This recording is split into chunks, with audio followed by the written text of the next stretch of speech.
Army में थोड़ी कुछ अर्से बाद वो शहीद हो गए। बेटों के दो उन्होंने वो भी छीन गए। मेरे बच्चा को कोई हाथ नहीं दिया और मैं पता नहीं उसको पता नहीं कहाँ केस किया। मैंने अपने बच्चे वापस लिए तो मेरी जड़ी पुप्पो थी ना वो खुद ही बदल गई। पैसा दे के उसने पैसा भी छीन लिया।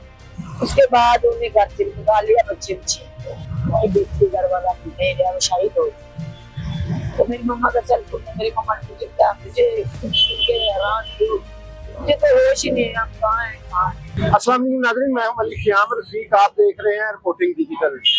नाज़रीन, मेरे साथ एक ऐसी खातून मौजूद हैं जिनके हस्बैंड आर्मी में थे और उधर उनकी शहादत हो गई।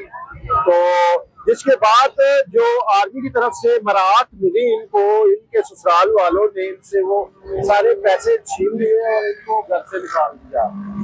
ये वाकया किस तरह से पेश आया, इनसे बात करते हैं। अस्सलाम वालेकुम। वालेकुम सलाम। क्या नाम है? शादा यासीन। अच्छा शादा, मुझे बताइएगा कि किस तरह से ये वाकया पेश आया, कितनी देर पहले आपकी शादी हुई और कब आपके हस्बैंड शहीद हुए? हमारी सन 2005 में शादी हुई थी। उसके बाद बच्चा नहीं हुआ, फिर बाद में कुछ बच्चा हुआ तो उसके बाद आर्मी में थोड़ी कुछ अर्से बाद वो शहीद हो गए। तो हमारे बेटे के दो उन्होंने वो भी छीन गए। उसके बाद छीन ले जब तो मैंने हाथ मांगा, मैं कहा मेरा हाथ पड़ता, मुझे दोस्त ने इनका पूछा। हमारा जेठ है, उसका नाम असलम फौजी है, तो एक ही है। उनके बच्चे सब की शादी में ना अपनी जमीन दे के गए। मेरे बच्चा को कोई हक नहीं दिया, हटा के बच्चा का हक बनता था। रिटायरमेंट मिली जो उसके बाद मिला था वो भी उन लोगों ने छीन लिया। बाद में रोज अपनी मम्मा के घर में नहीं गई और मैं पता नहीं कहाँ गए, केस किया। मैंने अपने बच्चे वापस लिए। उसके बाद बहुत अभी तक भी मैं अपने बच्चे पढ़ा रही हूँ, दोनों बच्चे बहुत तंगी से, बहुत परेशानी से ला के। अच्छा, पेंशन मिल रही है? हाँ जी मिल रही है। पेंशन तो मिल रही है लेकिन महंगाई का दौर है, किस तरह से गुजारा हाँ कर? जी बहुत मुश्किल से गुजारा हो रहा है।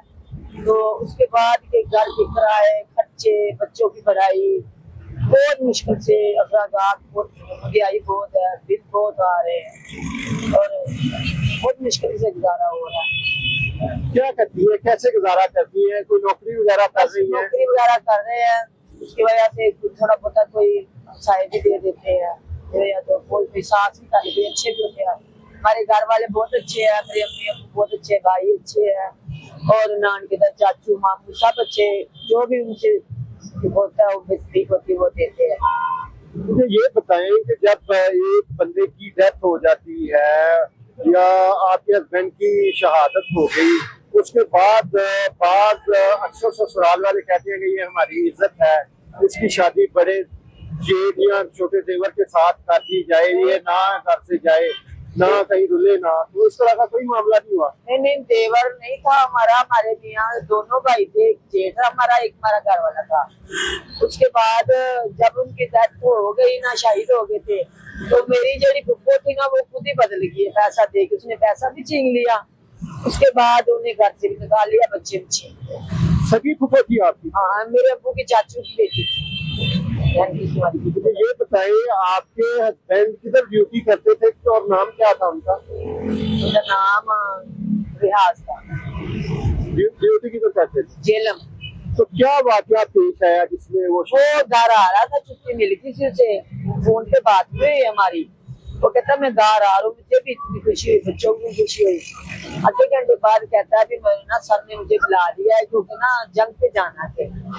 तो मैं क्या तुम तो घर आ रहे थे, कितना महीने बाद घर आ रहे थे? कहते नहीं मुझे बुला लिया, हमारा जाना जरूरी है क्योंकि नौकरी करना है, सरकारी एक प्राइवेट घर बैठ जाना। ठीक है। उस तो बाद तकरीबन 4 बजे की बात है, कॉल आई मेरी मम्मा ने सुनी। कहता बड़े कोई सुने, आप दिल पे हाथ डाल के। मम्मा हमारी बात करती कि मैं बड़ा ही हूँ घर से, तो बात सुने।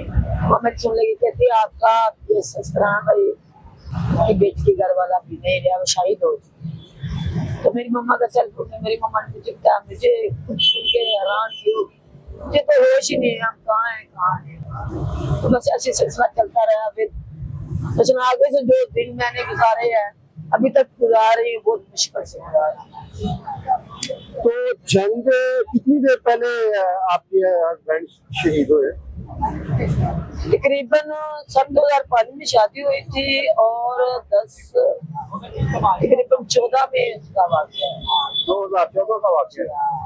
किस जगह वो शहीद हुए? एक वजह वो जेलम में हुए थे, जेलम में हुए थे। दिल्ली वापस जा रहे थे, गाड़ी में जा रहे थे? हाँ, छोड़ी पे जा रहे थे, मोर्चे पे जिसको बोलते हैं, वहाँ पे जा रहे हैं। रास्ते में जब निकल के वहाँ पे एक दूसरे को फायरिंग करते हैं ना, वहाँ पे गोली लगी। तो क्या कहना चाहेंगी? आपकी वीडियो मैं तो यही कहते हैं, जिन ने भी हमारे साथ किया है, अल्लाह उनको और तौफीक दे और मुझे सब्र दे, हिम्मत दे, ताकत दे। बच्चे सबके नेक बनाए, माँ बाप तमामदार करें उनके सबके हमारे। आर्मी चीफ से क्या अपील करना चाहेंगे आप? हम उनका शुक्रिया अदा करते हैं, यही कहते हैं।